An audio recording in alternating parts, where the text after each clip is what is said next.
It is so great catching up with my next guest. He's going to be making his return to the cage for the first time in 2000 since 2017. He's taking on Dustin Pape at AFP 103, and you watch that live on Spectation Sports on August 23rd. Happy to be joined by Brian the Predator Rogers, B-Raj, as we like to call him. Brian, how you doing?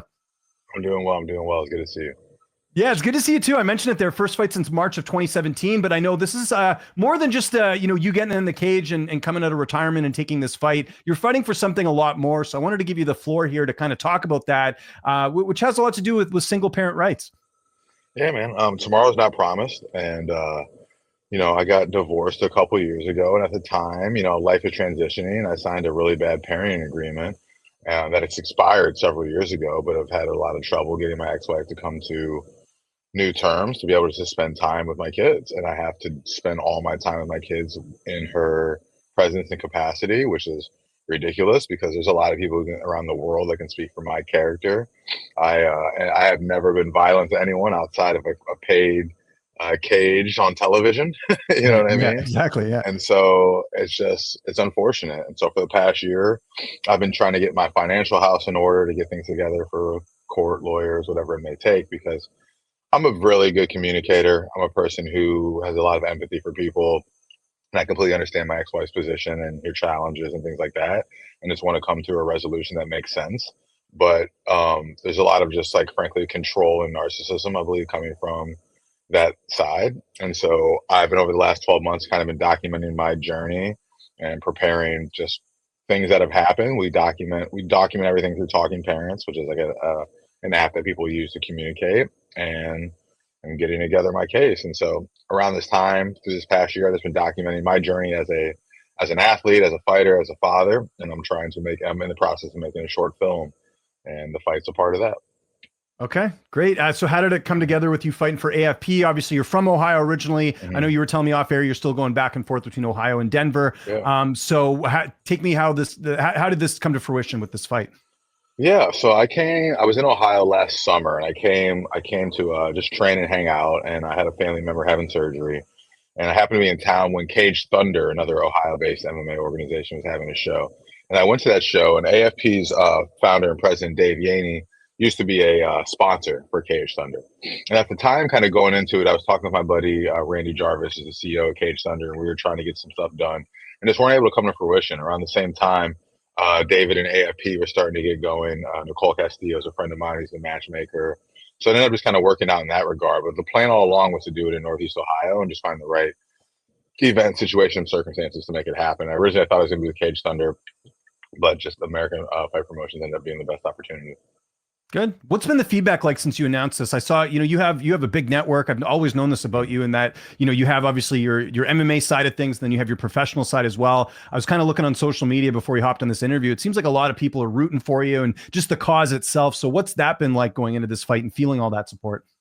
It's amazing, man. It's overwhelming. It's like, I consider myself, well, I'll say this. I saw a while ago, George St. Pierre said there's three types of fighters. There's the artist, the athlete, and the fighter.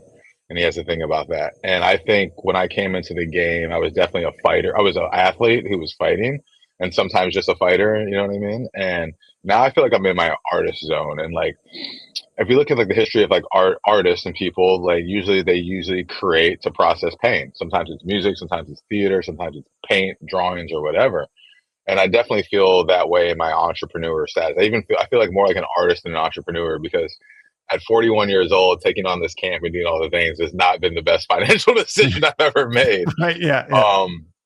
But it's been what's interesting is I think I've got a lot of support, I believe, because of the people, because of my character and people knowing my authenticity and just who I am. And then also I think I'm blessed to be someone who inspires people and who energizes people. I believe my purpose is to energize my community into abundance. I think my purpose is to help elevate my community's collective consciousness. And I think people have good thoughts and feelings around me and my energy. And so I think people are happy to support that. We all watch TV, sports, and things like that to feel a certain thing. And I think people have strong memories and ties to my brand and my mission and how I show up.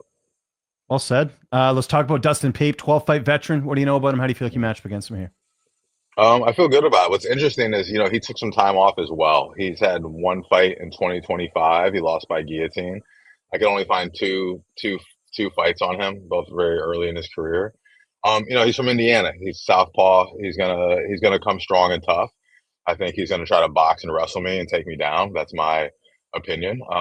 He's fought mostly at 185 throughout his career, but haven't found a lot of tape. You know what I mean? It kind of harkens back to the old days of just like when there wasn't a lot of tape and film, and it's just like, oh, there's a guy that will fight you that is going to make weight, and that's like really the most of I know. So at this stage of my journey, it's like not about being the best in the world. It's about being the best martial artist I can be. And I've had a year. People keep asking me like, "Are you ready? Are you ready?" And I keep telling them like, "I'm prepared." You're never ready till you prove you're ready. But like I'm prepared and I've done all the work to be in the situation. You know what I mean? I'm fortifying. It's really been a mind, body, spirit kind of process, and I feel really good about that. And I think honestly, it's no disrespect to him, but this is me versus me. As far as like staying on game plan and doing the things that I need to do to be successful. I was looking on social media. It looked like you did get some time in there at Factory X in Colorado. How did you structure camp leading into this? Who'd you get to work with? Yeah, man, it's been interesting. So kind of camp started last August. When you're getting off the couch, when you're getting off the couch, camp started last August. But it started like I'll take you to 2025. 2025, January, February, I started working with my good friend Chris Camozzi, who's the current BKFC light heavyweight champ, and helped him get ready for his title defense, which he did in April. So the beginning of that was just doing a lot of boxing work, just getting a lot of high level boxing and striking. And then Chris had his fight wrap up in April, and then I started going back to reach out to my coach Mark Montoya, started going back to Factory X. My buddy Justin Jacoby was getting ready for his fight versus I think it was Victor Perino at the time, which he ended up knocking out in Tampa. So training with Dustin a lot, getting ready for that, Dustin Jacoby, and then in Colorado it's been Justin Jacoby, Austin Jones, Cody Brundage, and then a lot of other Factory X guys as well. But those are some of the bigger guys that I've worked with. And so from April up until now, I've pretty much done 2 or 3 weeks in Colorado, 2 or 3 weeks in Ohio, and traveled back and forth. And so Colorado, Austin Jones, Dustin Jacoby, Cody Brundage, and a handful of other guys, even other guy, AJ Fletcher, who's a UFC vet, 155er, and so mostly them. And then when I get to Denver, who's who at Factory X, Stipe's popped in a couple times and helped me. My friend John Cunningham, he's a former Division I and NFL athlete. He's 2-1, former PFL veteran. Really exciting for him in the light heavyweight division coming up. But he's helped me a ton. It's interesting going with a 29-year-old, bigger, faster, stronger version of yourself. Again, John, former college football player at Kent State University, played with the Falcons a little bit, and was a nose tackle with the Falcons. So John's fighting 205 now, but his football weight was 295. So he's a large human. Yeah. Also Jesse Murphy out of Strong Style in Cleveland, Emil Fisher, my jiu-jitsu coach, and then Marcus Marinelli is my head coach in Cleveland, Al Cooper and Derek Green, my coaches as well. Very cool. Very detailed. I've just made it a lifestyle thing, man. Just 2 or 3 weeks back and forth. My big thing was like, I want to build my brand and my business, Reciprocity Creative Coalition. I want to have a life that has me in Denver and Ohio. And so I just kind of set out to do that over the last year. Just going back to Factory X a little bit, someone who I know is still in a similar situation. He was Chris Gutierrez. He's having issues with getting visitation with his son. Did you guys ever chat about that? Because I know he's a guy that just over the years I've talked to, and it's just really unfair what's happening to him, especially. Yeah, we did. We talked a fair amount. It's been good getting to know Chris. He's got a big fight coming up October 4th, along with Yusuf Zalal. They both are Factory X guys fighting on that October 4th card. Yes, we did, man. He told me a lot about his situation, what he went through with lawyers and attorneys, and his mindset around it. But yeah, we definitely have had that conversation, and it gave me good insight about his journey and whatnot. We all are in our individual journeys and circumstances, but yeah, Chris has been through it. I kind of just let me know some things that he went through and has transpired. Okay. Your corner, what's that going to look like? Who will be in the cage with you? Yeah, it's going to be all an Ohio corner. It's going to be all Ohio corner. Nice. So it'll be Marcus Marinelli, Alex Cooper, who most people know as Stipe's boxing coach, and then Derek Green, who's a Muay Thai kickboxing coach who recently relocated from Buffalo to Cleveland, Ohio, and is a full-time coach at Strong Style. So that'll be the group. Factory X, Mark Montoya, and that team were gracious enough to have me in camp and provide a lot of opportunity and stuff. But Mark's training the best guys in the world and all over the place. So I didn't ask him to come out. Him and that team, they did a lot to support me, and we'll see what happens after this one. And we'll see what happens next. How's this fight playing out on Saturday? How do you see it going down? It doesn't matter to me if it goes 15 seconds or 15 minutes. To me, it's about doing the right thing, and I believe that compounds success. You know what I mean? I believe if I'm like any fight, if I'm doing the right things and I'm pointed on game plan with a high level of awareness and skill, then I'm going to be very, very successful. And so that's how I feel about it. Again, I don't really know how he's going to fight me. I don't know if he's going to try to do a tactical thing. I don't know if he's going to try to brawl or whatever. I'm excited about that because, again, it's an opportunity to test my martial arts skill. And what happens if you, for lack of a better word, walk into a dark alley and something is coming for you? Like for me, that's what kind of moment it is for me more than anything. I just feel prepared for that moment. You kind of touched on it there, not looking past Saturday, but do you think this could be, is this like a one-off? Do you think there could be another opportunity out there for you after this fight? Like what's sort of the mindset beyond Saturday night? Yeah, it's interesting because like I haven't, as I've talked to my coaches, you know what I mean? Like Mark Montoya, when I first told him, he was like, Brian, I can see what you're doing and I understand it. And like, I think you could have 2, 3, 4 fights, you know what I mean? He's like, it kind of depends on what you want to do. And, my coaches in Cleveland are like, this is the way you should finish your career. And I don't think I have anything left to prove. I feel like my legacy is cemented and I feel like I have a solid character and things like that.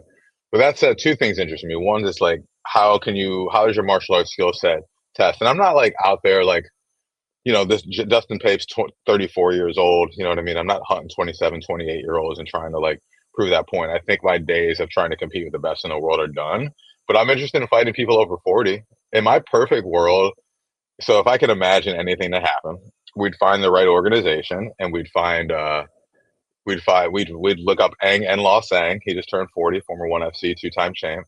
Jan Bakovic, he's a 40-year-old forward champ.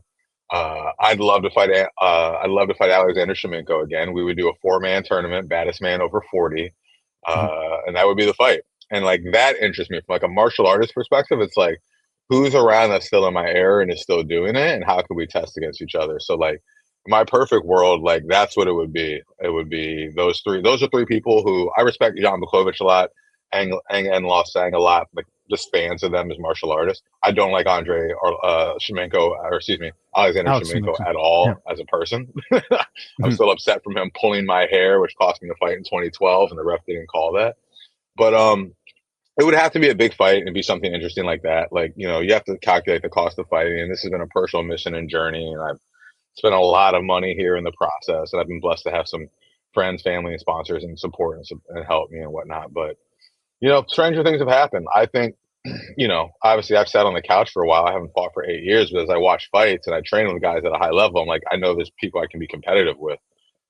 So I'm interested in a big fight opportunity, but it needs to be a big fight after this point. I don't really see myself doing a local or regional show again. It would have to be a big fight. That makes sense. Okay, before we go, I haven't talked to you because obviously we haven't done interviews in a very long time, since your retirement and all that. I know we've kept in touch, but what did you make of the way Bellator kind of went out the way it did? Because you're an old school Bellator guy. You were part of the Rebney era, which is still, maybe I'm a little nostalgic. I love that era just with the tournaments and, it built up guys like yourself and Michael Chandler and so many other fighters through that promotion back in the day. What did you make of the way it ended? Because I think some people feel like when PFL bought them, I think there was some optimism, but then you kind of knew it was only a matter of time before it was going to go away. Yeah, they kind of snuffed it out. I mean, I'll be honest. There's a lot of people with a lot of money who don't have a lot of creativity and are terrible storytellers. And that's just the reality of it. It's like, it's executives that are trying to figure out marketing. They're more CEO, finance bros, and they're not good at marketing and storytelling. And I don't think a lot of these people in these high level positions understand like the community and the culture that resonate with people and how like they can leverage things like that. And I think it just hasn't been fully capitalized on. So it was disappointing. It's interesting. Like Bellator doesn't have an Instagram anymore. There's no link to it. And it's interesting. I feel like a little bit of like forgotten history in a way. Like people know who know. I still go places and get recognized sometimes. Fortunately, I'm not aging too bad. Thanks, Hesh. So I'm at Liberty Mortgage in my buddy Hesh's place. And I'm actually in a hyperbaric chamber. Oh, cool. I was going to say you looked a little different. Yeah. We're in a whole thing. But yeah, no, it was disappointing. I'm curious. Like, I have not looked at the PFL division at all to see what's out there at 205. Again, I'm looking for, I look for a big opportunity. I would look for a fight in that way, but it has to make sense. It has to be fun and be a big fight. I was going to just mention too, about like Bellator, you're part of history because Bellator never went back to Canada when Scott Coker took over. Wow. So you were part of the last card that ever happened in Canada for Bellator. I don't think you were probably aware of that. Did you know that? No, I didn't at all. I didn't at all. That was man. We had a great weekend in We general. Getting to go did. to the So I want Jays to tell game this and stuff story real too. quick, and no one's going to Yeah, get in yeah. trouble here. But do you remember we were with, who is your buddy, the jujitsu guy, Chase? Forget his name. Chase Hackett. Chase Hackett. Yeah. So there was a huge lineup outside this club, and I'm like, we got to go to this place. It's going to be fun. You'll enjoy it. And we went up to the line, and we were like, okay, there's got to be some way you can get ahead of the line, because like you just fought last night and you had like a highly real finish. We found your knockout over Aiden Miles, I think was the guy's name. I forget his name. Adrian Miles. Yeah. You knocked him out with a knee. That was like one of the big highlights of that card, by the way. It was, I think the main event was a bit of a kind of a letdown, but we showed it to the girl at the front door, and then we got through the line. So that's my mediocre story of us getting head in line in Toronto. So that was kind of was a great story. And do you remember? I got back home like a week or two later, and I had just got a house. And at the time, I was happily married, and I was watching HGTV, and I'm looking at this place on HGTV. I'm like, this place looks familiar.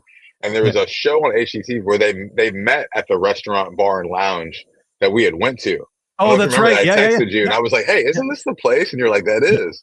Yeah, there you go. Yeah, Toronto, one of the best cities in the world. Brian, it was so good catching up with you, man. I really appreciate it. It's AFP 103 coming up here Saturday, live on Spectation Sports. Anyone you want to thank, anything you want to mention before we get out of here? I'll give you the last word. Yeah, thank you. I really want to thank my teams, Factory X, Strong Style MMA, for supporting me. Friends, family, teammates. I thank you for everyone who's hopped onto my buymeacoffee.com/braj, my fundraising site. I am trying to make a film. In the process of making a film, that's been a labor of love. And I wouldn't be here without my friends, family, and community. College friends, high school friends, that reached out. I had a high school wrestling teammate and, high school friends that have reached out and talked about similar stories of divorce and alienation, and things of that nature. So I just really want to thank my friends, family, and community for reaching out.